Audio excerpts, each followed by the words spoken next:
We're here and we gather together because we know for many people, Christmas is difficult.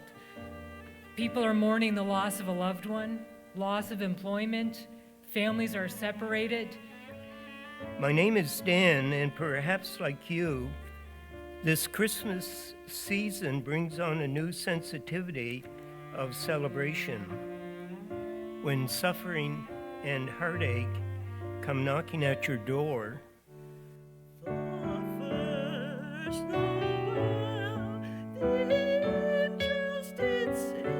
So we come to focus on the hope that Christmas is.